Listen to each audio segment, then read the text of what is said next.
Welcome to Life in Red. From the realms of Twitter. It's so cool with social media that like I can connect with someone on Twitter and now I meet them like sort of in real life. So Becca, thank you. And it's so nice to finally meet you. You too. After months of talking about gingerness and redheadedness. Ginger power. First off, I just want to congratulate you on the success of your podcast. When we look, especially new podcasters at analytics, it takes a while to kind of get going. But your podcast, like it seemed to really resonate with people very quickly. So first off, like congratulations on that. How did is that surreal to you? Yes. I feel like I've been in a dream, the last 3 months. So it's crazy what I've accomplished in the last 3 months. Just getting a podcast going is tough. There's a lot of, learning behind that, but who I've spoken with, like, it just feels completely surreal. Yeah. And like one of the, like, you've gone for like big names too, like kind of remind me of like the interview dudes where like, you're not really scared to go after like those big, like Aaron Davis, like, I work in radio and like, she is a Canadian radio legend. Yeah. Mary Walsh, like it's cool. Like me, I'm always like, they wouldn't want to talk to me. Like the worst they can do is say no. The worst they can do is say no. No shame. So, I mean, we'll get into the podcast a little bit and kind of the things you learned, but obviously big thing with my podcast is I want to hear the story that led into it and behind it. So, I'll let you kind of tell, but let's kind of start at the beginning of your story where your relationship with alcohol and, how that affected your life into where you recognized it was a problem. Oh, yeah. There's so many facets to that because there's like a period where I was drinking, as a teenager. And then there's like the 20s where, I definitely identify that it got different than other people. I had to go out Thursday, Friday, Saturday. Like it wasn't a successful weekend if I wasn't belligerently drunk, And then as you're sort of become more independent and out of university, I can drink all the time. Like this is great. No one's watching or monitoring. Like I can drink all the time. So I was. I wasn't a drink in the morning person ever, even up until the end. I never had a DUI. There's all these things where it's just like, I don't have a problem because none of these things have happened. But as my drinking progressed, I realized, looking back on it now, I never really had a relationship, like a substantial good relationship with a man because I was always drunk. And like, so you don't really get relationships born out of, a one date where you're both drunk, downtown Ottawa. Like that doesn't tend to happen. So I did find someone, we got married, my drinking, we both kind of had similar drinking habits. But it wasn't becoming a problem until after I had kids. Then when the responsibility sort of was there, it's not all about me. I think that's where I really started to identify, like, I'm thinking about this all the time. And I've got these other humans who are relying on me to want to, or to be able to drive them around at night to do something or go somewhere, or, not be incapacitated if they need me in the middle of the night. It sort of just became more of like a little nagging voice that like, you're drinking too much. And, I always had to drink to go out somewhere. Like if it was a wedding or dinner with someone, like, well, I'm, everybody has a few drinks before that. Right. But as you get into your 30s, I was like, do they? Like, is this, am I following still the pattern of what normal drinkers do? And I knew that I wasn't when I was just thinking about drinking all the time. It was, what am I going to drink tonight? How much wine is left in the fridge? Will my husband notice if I go back and get a third glass on a Wednesday night? Just this nonstop little chirping going on. And something kind of clicked and I was just so sick of thinking about it. And I woke up for after my grandmother's funeral in 2017, and I was so unbelievably hungover that I said to God, I can't do this anymore. Take this away from me. And a month later is when I stopped. And 3 months after that, I went to my first meeting because I knew someone who was in the program. And then since then, I haven't drank. That was 3.5 years ago. So it was I tried to moderate. I'd been in groups, online groups, just like sobriety type things, being like, saying my story again after having kids, just trying to moderate, like I'll only drink Thursday, Friday, Saturday. And then I realized like on the weekends, it was like, Friday night, I'd wake up Saturday morning and be like, okay, thank God I still have tonight to drink. Yes.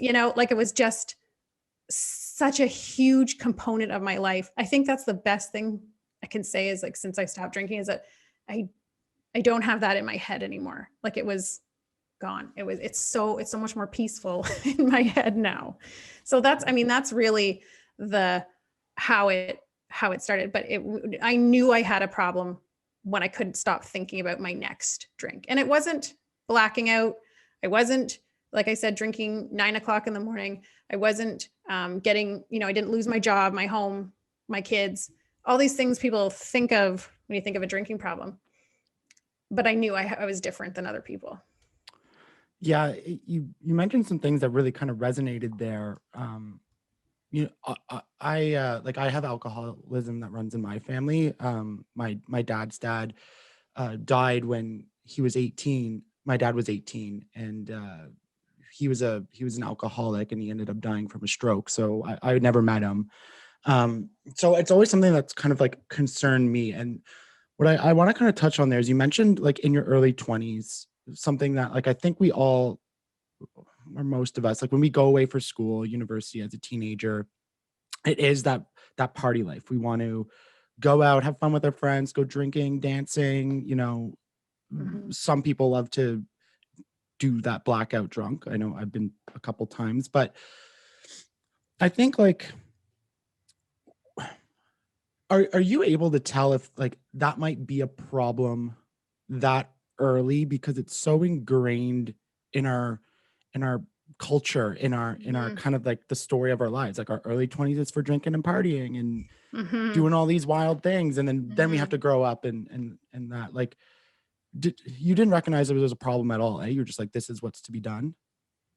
I think that, I relied on that narrative that like, even if there was a little nagging voice going like, you're drinking differently than all of your friends. Like I had to go out. I couldn't understand that someone would choose to not drink on a Friday or Saturday night, like in your 20s. Like, why? What's the point? Also, what was the point of having 1 or 2 drinks? Like, why aren't you getting belligerently drunk? Like, why? That's not fun.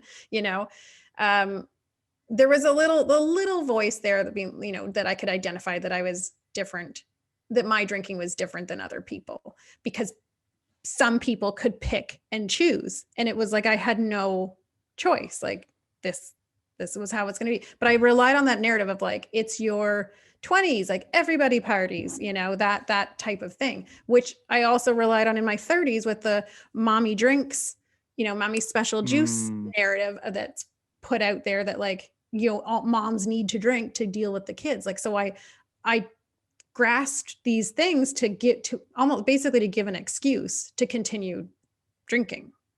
So, those things are dangerous. Like that idea of like the notion that like everybody drinks when you're a college student or you're whatever, like you're abnormal if you don't, like that sort of thing that doesn't help people who are like in my situation. But I was not ready to not drink at that point either. So yeah, so I guess like the question I was kind of getting at is, as you were talking, it got into my head, is like, is that like having to drink to the point of like total like obliteration, like you are gone, like would that be considered like an early sign? Like I know everyone's different, everyone has different symptoms, but like now that you're older and you're in AA and the program, and just you're learning a lot more, like would you say like you're like that it really is like kind of like an early sign that you might really have a high chance of being an alcoholic? It can be. There's so many factors. For me, like I didn't black out.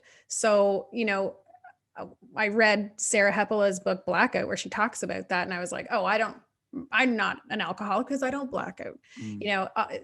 It doesn't mean really you do or you don't. It's more it's that internal dialogue that, like, if you think you have a problem, then you probably want to talk to someone about it. Because, most people aren't constantly thinking about their next drink and when they're going to drink it. So like I was talking to Theo Fleury the other week, and he relayed a story of someone who was in a program. And I thought it's such a good way to describe it, that she had one drink a day, but she was still in recovery. She was still calling herself like an alcoholic. One glass of wine. And like, it's hard to understand how you can be an alcoholic if you have one glass of wine a day. And it's because she spent the 23 other hours of the day thinking about that one glass of wine. And that's exactly it. It doesn't matter. For me, it didn't matter the quantity. It was that all of my other time was thinking about that. And that's what I couldn't deal with. It was just mentally exhausting. Right. Okay. That paints it, because, one of my concerns, and like I said, the alcoholism running in my family, is like, I like to drink. I like having, a couple drinks on a Friday, Saturday night, but I guess it's that really important distinction of like, that's all I think about. I'm not just sitting there all week being like, can't wait to drink Friday or Saturday. Gotta get to Friday.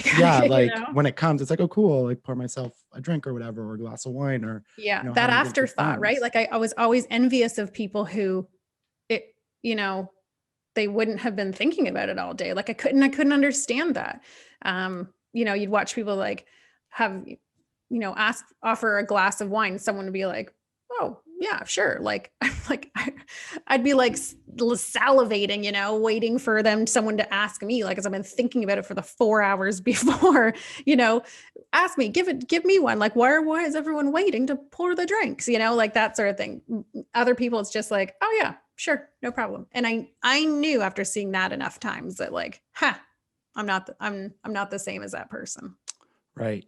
You also touched on something. So you're, the mommy juice, everyone, you see the memes, they're on glasses of, on mugs, on right. It's just like a common thing. And I think it's not meant to be harmful in some cases. Like it's, I'm just having a little laugh and being cutesy or whatever. But I did want to get your opinion on it as like an alcoholic and someone who, might see that and it might be a trigger, or like you said, it did affect you and you used it as a rationalization. And I often go into this internal debate in my own realm of just kind of like mental illness and depression and anxiety, is you see people kind of use it as jokes. And to me, I'm like, it doesn't really bother me that people use it as a joke. I'm like, like it's fine. It kind of normalizes it a little bit. Like, right. But there are people who do get really passionate and frustrated that people do use it. Same cases as like, oh, I'm a little OCD, whereas OCD people are like, you really don't know. So yeah. I guess like when you see stuff like that, and when you talk to other people and when you in the support groups now in your podcast, like, are those like a lot more harmful than we might think? And people sharing it kind of willy-nilly? I don't know, because I think, again, there's like, there's two separate groups.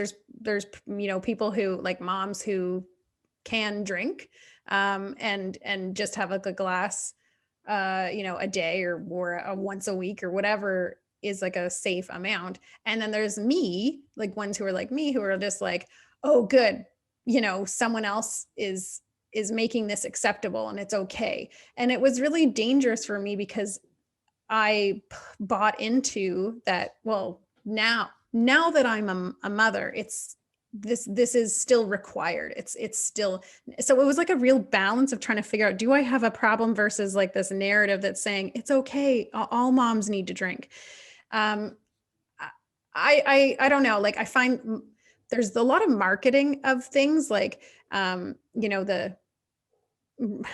the mommy's juice, like mom, wine glasses that say that or stuff.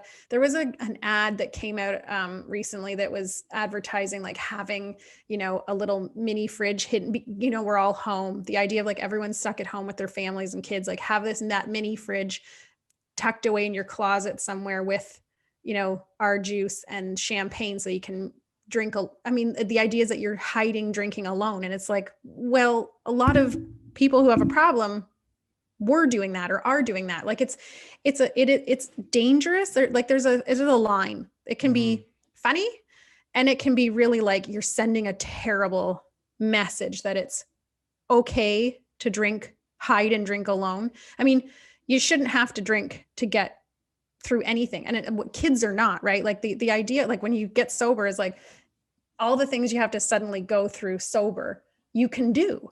And parenting, if you're drunk, like, it's not the wisest thing. So to promote that, I think there's an issue of like just smart advertising.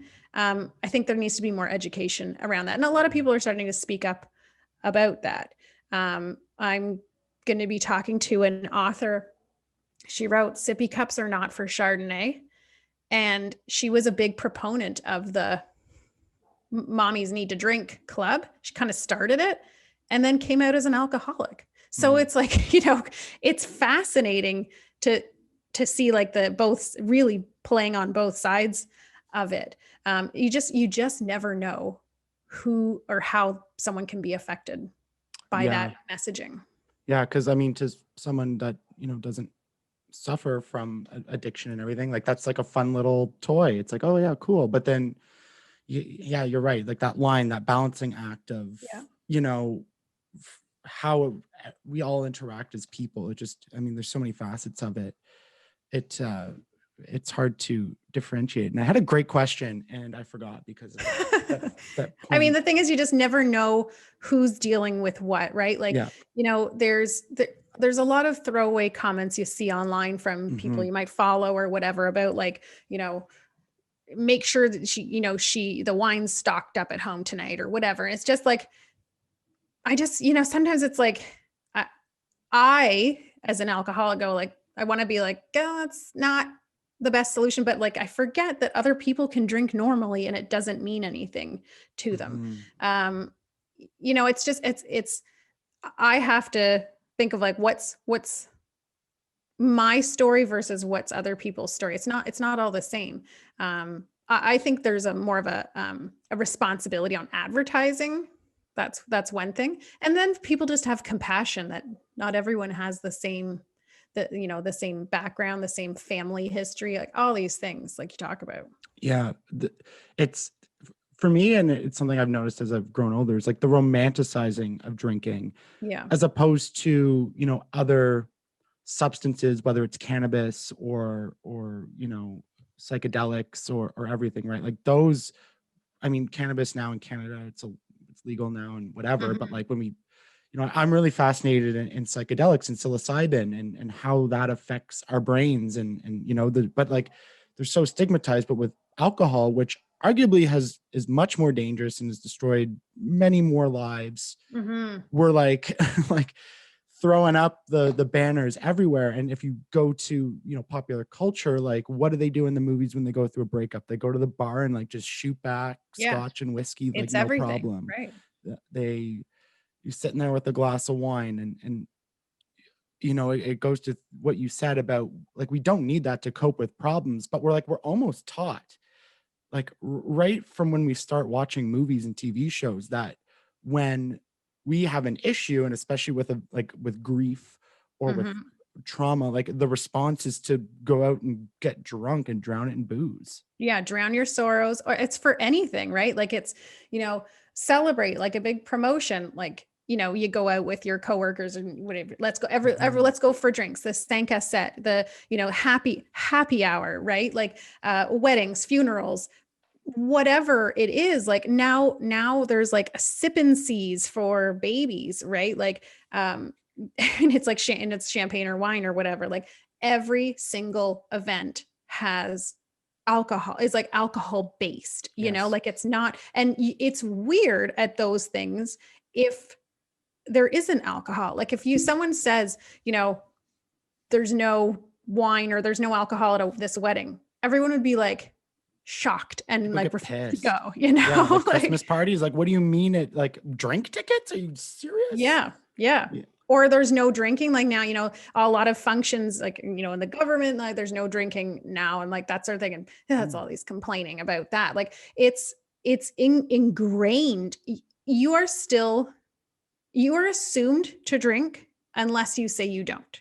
Yes. Like it's assumed everybody drinks unless you raise your hand and say, I don't drink. And I started saying that when I stopped drinking, and like, you know, the whole table turns and looks at you like as if you're, you know, you've just landed on earth. Like, what? Like, why? Then the questions come out and you can, you know, then you've got to figure out how you want to answer that. Well, it's when I think back to you being younger, and like, I'm ashamed to say it now, but I mean, in the truth of transparency, like you go to parties and someone's not drinking or they're taking it easy, or like, you know, you're pressuring them like, no, come on, like have another drink, like let's go, let's party, we're here for fun, like come on. And when they don't, like you're just, you know, they're the downer, right? Yeah, like yes, exactly. They're the wet blanket. Or when you know, someone's not drinking at a function, like you're like kind of get uncomfortable around it, like you're like, ooh, like this person's like, you know, like they're not fun, or they're right. There's all the stigmas, right? On. Like there's all the assumptions and stigmas, like you're not fun, or you're now going to judge me because I don't want to be around you later when I'm drunk and you're still sober, you know, like, cause then you're judging you. They think you're judging them because of how much, like, well, now you're going to count my drinks. Like, no, I don't care how much you drink. Yeah. When I do something stupid, you're going to remember and tell everybody, like, that type of stuff. Yeah, exactly. It's you're interesting. You're the odd man out. Yeah. I wanted to talk about like how kind of like the withdrawal process of becoming sober. One of the big things with the pandemic is when the first lockdown happened, people were like up in arms that they kept LCBOs and liquor stores open. Yeah. Not understanding that if you were to cut these people off from the alcohol, like they would go through withdrawal and end up in the hospital and take up resources and you know, like already overwhelmed. Yeah. Potentially harm themselves or others in other cases. Yeah. So, I mean, again, be as open or closed as you want about this question, or just brush it off. But like, what was that? Like, how hard was it to like come off of it? Like, I don't think people understand that with addiction, about trying to get off of it. Like people are like, just stop. And it's like, oh yeah, I wish I just could stop. So what is it like for you? I look back at, you know, it was the summer, and I was like, how will I survive without drinks on a patio or a dock or something? Like, it's all these things where you're just like, nope, because there'll always be an excuse. If it's Christmas, then it's Christmas. If it's, you know, like there's always something, a reason to drink. So I had to first get over it's the mind. So much of it is the mindset and the mental aspect of it. Physically, well, right after I went away on like a little trip with my then husband and kids. So I was probably just miserable. I mean, I think I already would have been like stressed and annoyed at everyone on this like little road trip, but it was super heightened.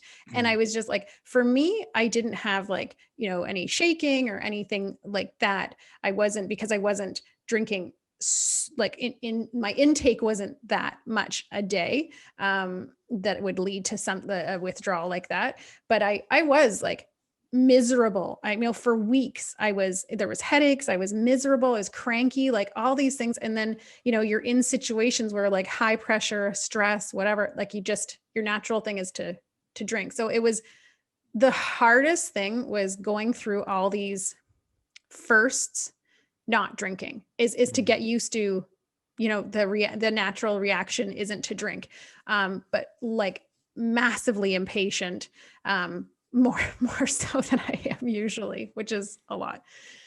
You know, all these things, just like, I think I was just miserable for probably 2 solid months. Like it was awful. And I remember that. Now I watch people like on the Real Housewives of Orange County, there's Bronwyn, who's come out as an alcoholic, and you see her go to all these first things, like these first group settings where there's alcohol. And I just think like, you're like as if you're made of like paper mache or glass or something. And you're just like, at any moment you could shatter. Like you're so fragile in these situations. It's so hard to be around alcohol. So when I say I went away with my family, my husband that at the time didn't drink. Obviously my toddler kids didn't drink, like, so I wasn't around it. I was in a high pressure situation with the family, but I wasn't around alcohol. So the hard part got to be going into those situations, whether it was like a work thing, which sounds crazy to think like you'd be pressured to drink, but you are. Those first family things, those first nights out for dinner with someone, like all those were really, really hard to get through without drinking. Really hard. I look back and I just like, I want to cry. It's so that sort of like that freshness of trying to stay away from it and get through that one thing without drinking it's just so I can come right back to that feeling. What support is there for people to, come off of it? Obviously there's the program, which is kind of the most famous, well-known one. But like, was there therapy? Was there, going on like a rehabilitation facility? Like, what do people do to try to like kick this? There's so many options. There's so many detoxes. There's a lot of medically supervised options for people. And that brings me to like a good point of when you talk about like, people talk about dry January or something, or sober October, whatever it is. Those things can be dangerous if you like had a big drinking habit and you kind of just suddenly, want to stop without talking to like a doctor first. I informed my doctor, like I think after I'd stopped drinking. I didn't have like the physical issues of where I need to go have someone medically supervise me, but there are options. And I think like having that support of like, if you go into a program of recovery, like, any of the options out there, that the people there can help, direct to, something they've used or something that they know is beneficial. There's so many, once you start kind of going into it, there's so many options of for help. Like, it's just so wonderful. Yeah, it's wonderful. But when you, on the other hand, you think about how many options we have to try to get people to get off of this, but yet we make it so readily available in all these cases. It's kind of like the irony or a hypocrisy in a way. I know. Is peer support something that's really big in this journey for people? Again, that's kind of the thing that gets glorified in movies. So I'm just trying to get a better understanding of if people might have an issue, like how they can mentally prepare themselves to come off of it. Is like peer support something that's really important with it? Yeah, I think like for me, I started talking to a friend who I hadn't heard from her in a long time. And she kind of came back and said, I've stopped drinking and I'm in AA. Do you want to come with me to a meeting? And I thought, no, that's not for me, but I did. And I saw all like the community that was around her. So it doesn't have to be AA. It doesn't have to be, that specific group, but there's such a community to a program, to having like a recovery program, because you get a sponsor, like you can be there one day and you can ask someone to help sponsor you or to mentor you or to guide you or whatever that specific program uses. The peer support around that, like the recovery program specifically, it's embedded, like it's part of it. And that kind of comes back to what I'm doing now, which is, you're supposed to kind of in these things is give back and help someone else. Right. So, I hope that by me talking about it, they don't have to talk to me, but talk to someone if you're feeling like you have a problem. The people who I talk to for the podcast, like they're all open about it. And, all of them say to their audience and their followers or whatever, if you are suffering or you need help, like reach out to me. So it's that putting it out there. Like it doesn't have to be in a program, but you're putting yourself out there. You've experienced it. You're living it.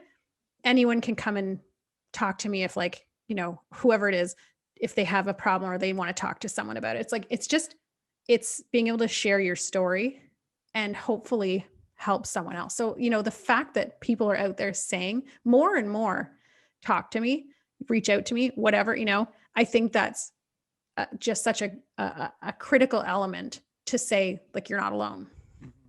Yeah. It goes the same with, any mental illness, right? Like when people start talking about it publicly, and especially high profile people, I think that's the most, it's one thing for, someone like you and I to talk about our issues regularly. Yeah. Because, we have people in our circles and it filters out. But when you have someone of like status of, someone like Dax Shepard, who has a huge podcast talking about relapsing, that like the impact of that cannot be understated, because you have millions of people listening. Yeah. When you're like, oh my God, when this person who's rich, who's successful, who has everything, is talking about this thing that I have experienced, or I know, like the impact is just so much greater. Yeah. And that's, with what you're doing and the people you've talked to, like, I think it makes it that much more profound and impactful. Exactly. And that's literally why I first, put my name to that. Well, because that's what I wanted to get into, because it's one thing to help someone privately as being a sponsor and just one-on-one, but to go public with something like this and still very stigmatized. Like, how did you get to that point, and which led to this podcast? Yeah. So literally because Bobby Ryan shared his story, in February, March, when it became known that he had gone away to be part of the substance abuse program that the NHL has. And he kind of came out and spoke about it, and then he returned and he had that great game. And, he had such a warm, supportive welcome back from the community. And I wrote a letter to the editor of the Ottawa Sun, and I said, like, you're not alone. Like, you have all these fans, but also like, I'm behind you in the same way, because I too am an alcoholic.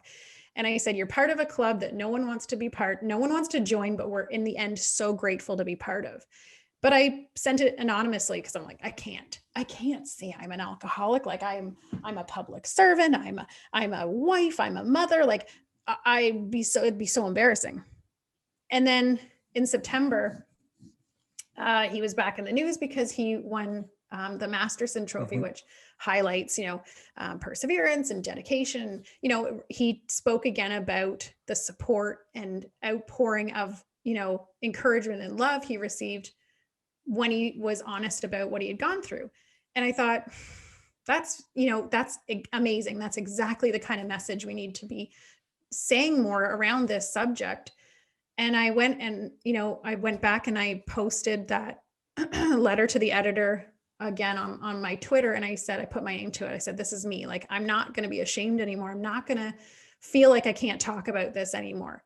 And that's really how it started. Like, once that kind of was put in motion, I thought there's a reason behind this, why I'm doing this. And there's a reason why, there's so many reasons why people don't talk about alcoholism, whatever. Like, there's such a negative connotation to that term, but there shouldn't be. Like, I'm proud of who I am. I'm so proud of what I've come through and what I've overcome. And I want to be able to say it. And that's really, like, I kind of just took a few weeks, and there's something, something was brewing there, and it somehow, I just still can't even understand. Somehow I went from those moments of what can I do with this now that I've kind of unleashed it, to where I am today. Like, it's just, the podcast was born. Yeah. And just like, that was all, in a span of a couple months. Yeah. But it's kind of, and I share a similar kind of story, that when the idea pops, where you are just like, you're just like, whether it's a podcast or YouTube channel or a blog or whatever, but like, when that is, it's like, this is what I want to do. Like, it's amazing how the mind all of a sudden just like is like, let's go. And you you just figure out everything so quickly. You're just like, okay, how do I make a podcast? Google, okay, like Anchor, like, and it's just like all of a sudden you're there and you're just doing it. And then like everything just feels so good and exciting. And you kind of reignite that passion and reason to get out of bed every morning. And, it's so great. Yeah, it's so freeing. So, and I felt like for probably, a year, I've been feeling like there's something kind of gnawing at me. Like there's something you should be doing. There's something you should be doing. There's more to what can you do to better, yourself and help other people. Like there was little something kind of just there that was sort of getting at me. And it just like, it came to me with this, like, this is a way I can help. This is a way I can help, hopefully, someone else who might be struggling, but also change the mindset of people who don't necessarily have alcoholism or an addiction, but to take away the misconceptions and the stereotypes that are around what an alcoholic looks like, what an addict looks like, what does that mean? All these things that sort of are there. So it's not just targeted to people who might feel like they have a problem. I hope it helps in many, many ways.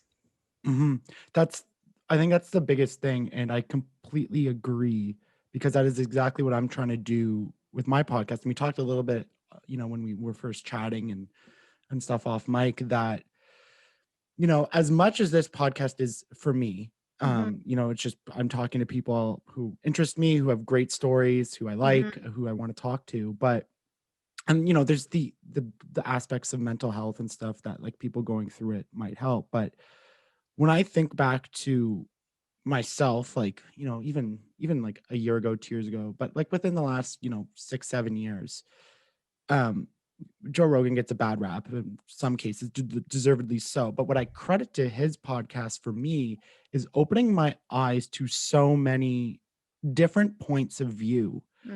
And like what I wanted to do with mine is not necessarily take it in any like kind of the controversial roots of, the way his podcast sometimes goes, but it's like you said, like helping destigmatize alcoholism, or I had the multiple personality disorder or dissociative identity disorder, like all these things that, me coming from a background of traditional media, like this is stuff we won't talk about or touch on. Like maybe the news does sometimes for 2 or 3 minutes, and you're like kind of like in and out, and like you don't really get that impact.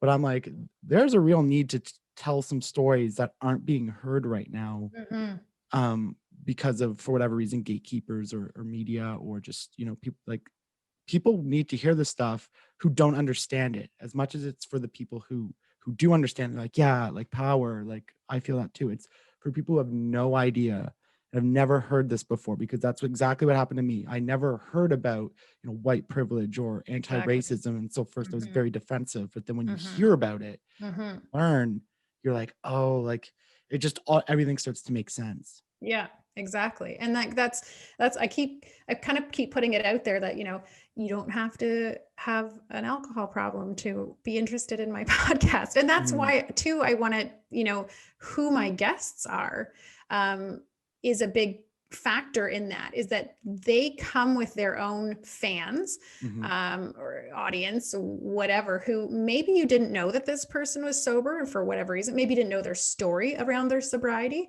and to help using them and their platform to spread that message even further. Because, I can only do so much with my limited following at this point, but, to have the people who have these platforms, let's try to change the conversation around this, irregardless of whether you have an alcohol or addiction, alcoholism or addiction.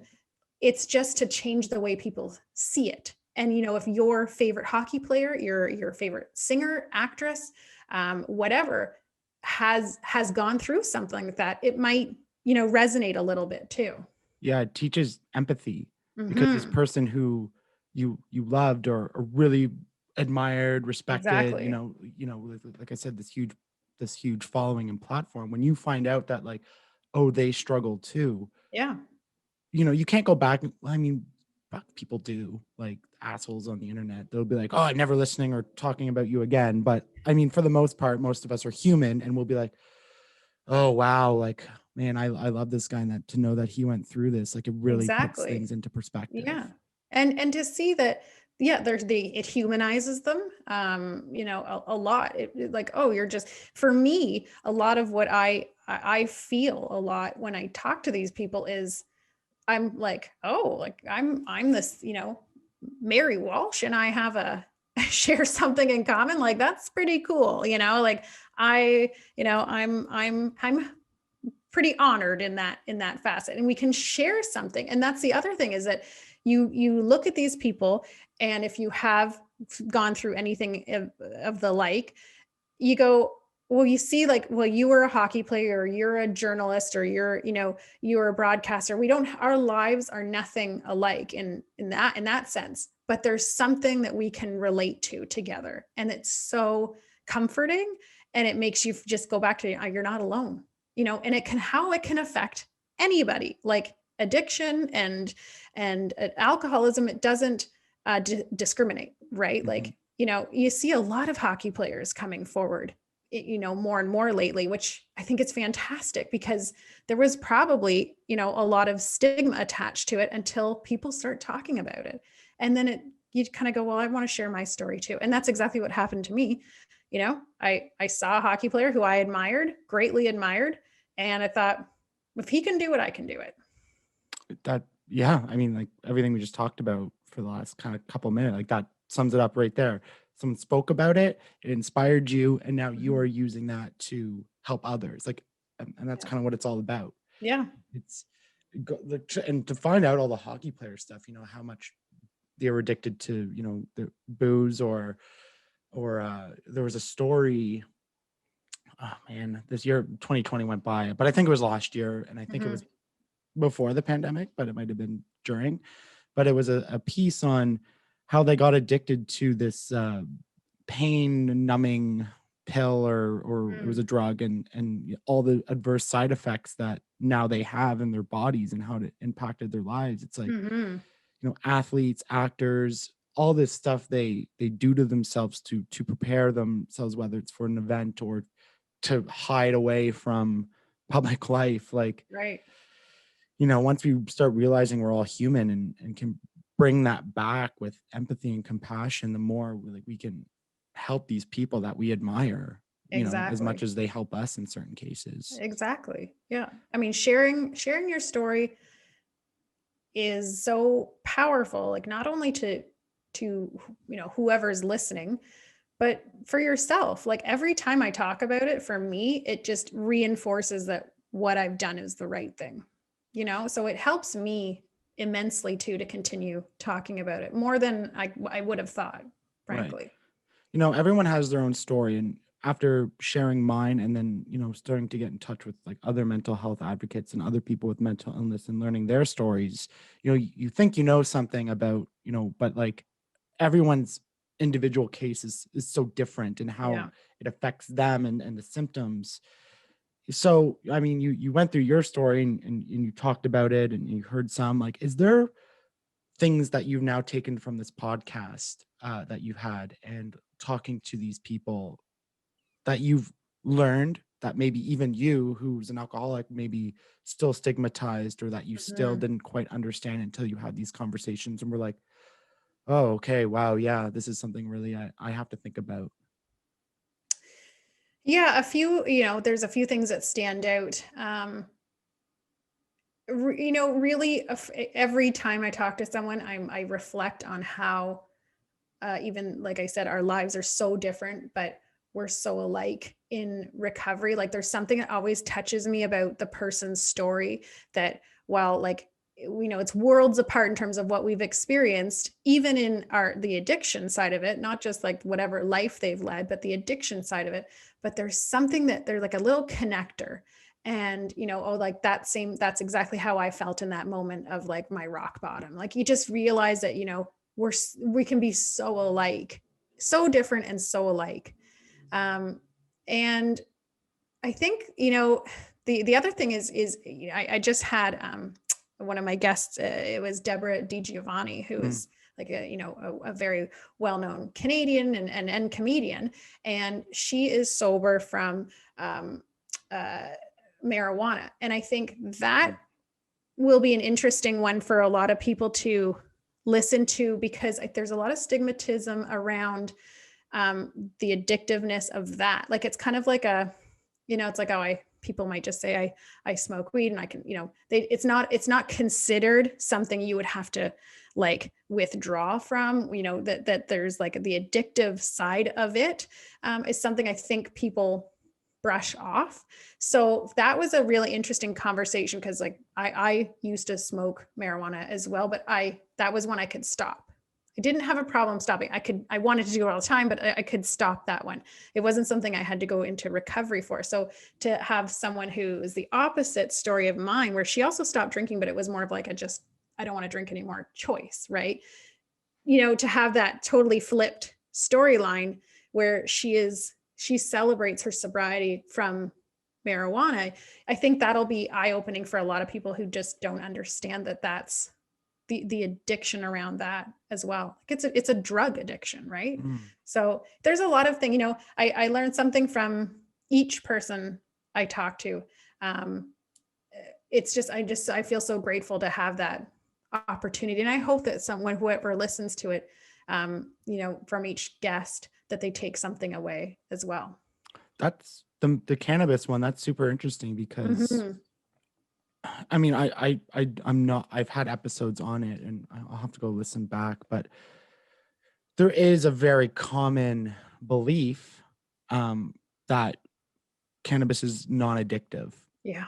But I literally had a conversation with somebody last week about cannabis and the difference between, dependency versus like using it as a medicine. Right. And how, some people, and when that becomes a problem, you know what I mean? Like some people are very high functioning and like they can be like chain smoke joints every single day and like run a business, like everything seems totally fine and you would never even know the difference. And then there's like people like me who has like one puff of a joint and I'm toast. I'm like, I'm out. I'm like, I gotta go to bed. I can't. Like, I'm a total lightweight when it comes to it. But yeah, that when the dependency becomes an issue / addiction, that one's very interesting, because I think a lot of us know people who kind of like lost their way due to cannabis use, and like have like ruined their lives in a lot of cases. I had a friend who was like a genius who discovered, like, it was along with mental illness, but also discovered cannabis. And, unfortunately, their life has just not turned out the way I think any of us thought. Right. And I think there's also the throwaway ones where you go like, oh, they're a stoner. Yes. Right. And that's their, personality or character, what a persona we've all assigned them. They're a stoner. Well, maybe that stoner is actually they're a drug addict, but we don't use that term when it comes to marijuana. It's funny, like there's so many different terms, and I talk about language a lot with people when I when I interview them. I ask, what's the language you prefer to use around this? Do you talk about sobriety? Do you say you're an addict? Do you say you're an alcoholic? Like, and the relationship with people have with the terms is always something interesting to hear about, because it tells a lot. It tells a lot of the story. But when we talk about marijuana, I don't think it's considered yet, up there is like equal to, you have a problem with meth or coke or whatever, right? But it should be. There's nothing that differentiates that. If you feel like you're addicted, you're addicted. It goes back to the one glass of wine and the alcoholic, right? Like, what makes an alcoholic? What makes a drug addict, right? It's a very interesting conversation once you start getting into that. Yeah, it really is. Is that something like you think? I mean, now with that conversation, you're your podcast might start exploring is going from, alcoholism, which is addiction, into more broader cases of addiction, whether that's drugs, whether that's, I don't know, even sex. I mean, that's been a Yeah. thing in the last couple of years. Is Yeah. that something you're more interested in exploring now? Pornography, like addiction. Yeah. Yeah. I've thought about that in the last little bit because it does seem to be expanding. Because I mean, it's never ending what the addictions are out there. But I've really focused it on like the idea of sobriety. That, so, some people, I'll ask them to be a guest and they're like, I'm not an alcoholic. Okay. You don't have to be. It's really about taking the misconceptions and the stigma away from saying I'm sober or, talking about sobriety. So for me, my story is alcoholism, but like Deborah's is, marijuana. My first guest, Joao Franco from Below Deck, right away, he's like, I want to preface this. I'm not an alcoholic. Like I'm a problem drinker. Like I'm not an alcoholic. So, it's run the gambit of people who might have issues with drinking to people who are really like AA, alcoholic, like Sandy, Captain Sandy from Below Deck, to Britt Byrne from The Bachelor, who is like, I'm not in AA, I'm in a different program that focuses on, like, it's run totally, the spectrum. I'm gonna have someone on in the next month or so who is sober by choice outside of any kind of addiction or any alcoholism. So it's just, it's become more of a, let's just talk about being sober, like, and why we choose to live this way. Like whether you're an alcoholic, whether you're an addict, whether you're not, and you're sober, sobriety is, like I said, unless you say I don't drink or I don't smoke or whatever, you're assumed that you do, or you have, or whatever. Right. So I want to normalize that a little more, because it's still like you're the odd man out if you don't drink, no matter how you phrase it. I can say I'm sober and that's still going to get some pushback, or I say I'm an alcoholic. We'll see what people say when I start saying that more freely, when there's no socializing. So I can't be turning down drinks right now. Yeah. Well, that will be interesting. And it's like, you're interested in the language that people use, alcoholism versus problem drinker and all that. Cause for me, and especially with mental illness, I'm not a stickler for language. Like categorize me as you want. It's not really going to affect me or bother me, but I know a lot of people do really care about the language you use and the words you choose to use when you describe things. And that's that to me it is really interesting. And it's always great to learn, how people, want to be categorized or described. And of course, you want to make sure you're respecting people, right? Like you don't want to be throwing around terms that, are going to hurt people and stuff exactly. Like that. So it's a learning. Exactly. So, and that's another element where you hope that people who maybe have it in their family, it doesn't impact them directly necessarily, but they can maybe take something out of it. Like, how do I talk about this with the person I know or love or whatever, like, how can I, what are questions I can ask them, like, type of thing. So, you hope that there's an impact on that side as well. Right. What are some things you do to like keep sober outside of the program, like lifestyle habits and changes? I think with anybody who might be struggling with addiction, we talk about a lot about mental health and illness and how people try to keep up on that. Like, is there, I don't know, like supplements, exercise, walks, like certain mindsets you get yourself into? Like, what are some of the things that really help you like stay on track? I think for me it's kind of differed in the beginning versus now. I would know what my limits were in terms of like what situations I could put myself in comfortably. And to get through what I needed to get through in terms of like the next minute, the next hour, whatever. And you focus on that. I think, there's a really good saying, that's it's, you have to have the sort of this foresight and it's called, you say play the tape till the end. So if you think you're like thinking about drinking, like you're new in sobriety, or now, whenever you're 20, 30 years into sobriety and you want to have a drink, thinking it's not going to do anything, one drink, whatever, well, play the tape to the end. Like it's not going to be that one drink. I'm going to wind up throwing up somewhere. Right. Like, so my rose colored glasses, thinking about how nice it'll be to have that, it won't be. So you play the tape to the end and then you do something else, like going for a walk. Like you said, that was great. Like you change the scenery, right? Like whatever's causing that trigger, whatever, you're in a bar, you're at a wedding, you're, getting annoyed with the kids, it's get out of that situation. So I would leave places.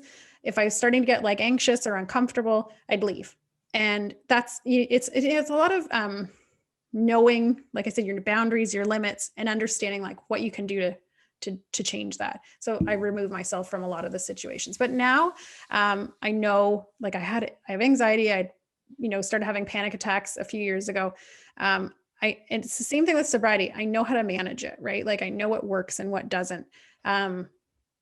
It's kind of nice that I'm not having to be in such social situations right now, because I still get triggered. There's still things, but for me, I just go, it's not going to benefit me in any way to have a drink. I think, it's a lot of like playing that thing and just, I reflect, I write, I have the blog, I write a lot, and that helps me to, appreciate what I've gone through, where I am now, and how much better my life is. But I'm big trying to get out once a day, go for a walk, clear my head, that sort of thing.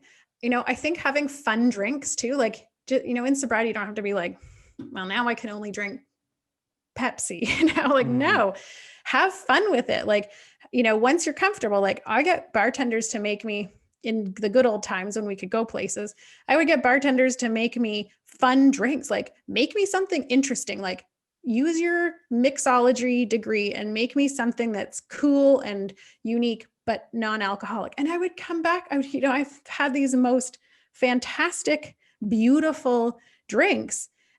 So you feel kind of like you're part of the group too. So it's that, like I said at the beginning, it's so much the mindset, right? Like having that, you're in the right frame of mind and you know what works and what doesn't for you. Mm-hmm. So I had to get up there. I live across from a car dealership, and every so often, sometimes at 4 a.m, they like to have big trucks drop stuff off. So closing my window. The last thing I kind of want to ask you, and it kind of goes for, I guess, everyone who struggles with addiction, like how real is the fear of relapse? You mentioned all these, like, you're doing great, you're doing great things. That's amazing. But like, how real is that fear of relapsing and going back to your old ways with you or like anyone you even talk to? Mm-hmm. The danger is thinking there isn't a chance of that happening, because then you get complacent and you'll drink like that. For me, that's how I see it. There's this saying that we all have, if you're in recovery, that your alcoholism is out in the backyard doing push-ups, just waiting for that moment of weakness. It's still there. It's still there, getting stronger. In fact, while you're like, maintaining and living your life, whatever, it's there. It's somewhere. It's outside waiting for you to be like, maybe I will. And it's right back. Someone said to me, 30 years from now, if you've ever had a drink, if you've never had a drink in these 30 years, are you still an alcoholic? Yes, because if I think for a second that I'm not, that's where I'm in the danger zone. So it's a constant like monitoring of that to make sure I am well aware that it'll come all rushing back in if I let it. Right. Erin Davis said the same thing. She's like, you're inside managing your house. Everything's fine and tidy and you're sober and you're living in your house, but the grass is still growing outside. Like it's still there. Even if you're okay and protected in here, it's still there. And I think that's just the best thing to do for me. What works for me is to constantly remember that, because I can't let my guard down. That's really important to remember. And it's something, as someone who's learning and trying to understand that, to remember. And with this whole conversation, that when, someone's choosing not to drink, or that, it's just all great information and puts a lot of things into context for me, and I hope for a lot of people. So super appreciate you coming on and sharing this, because I know it's not always easy. As much as we're public speakers and we talk about it often, it's still, it takes energy, and it takes some stuff out of you when we have to talk about it. So I appreciate that. Where can people find you, the podcast, and listen to some of these episodes and learn more about it? Yeah, so I have a website. So if you just Google the Unashamed Alcoholic, you'll get there. And the podcasts are on the site, as well as wherever you get podcasts now. So I'm really happy with that. I've figured it out. Figured out how to get them everywhere. So it's everywhere. And I'm on Twitter at Unashamed ALC, Unashamed Alc. So you can find me there too. Awesome. Well, it was great to finally meet you. And sharing this heavily ginger moment, talking on Twitter for so many months. It's always fun, and that's kind of what I love about the internet. And as much as I hate it, that you can make connections like this. You can make really nice connections. I agree. Yeah. So once this whole pandemic is over, and we can go and get those fancy drinks you're talking about, because now I'm interested to see what they can come up with. Yeah, you'll be envious. People who drink, alcoholic drinks have often been envious of those. I want that. What the heck? Yeah. Perfect. Well, thank you. And we will talk again soon, I'm sure. Wonderful. Thank you so much for having me.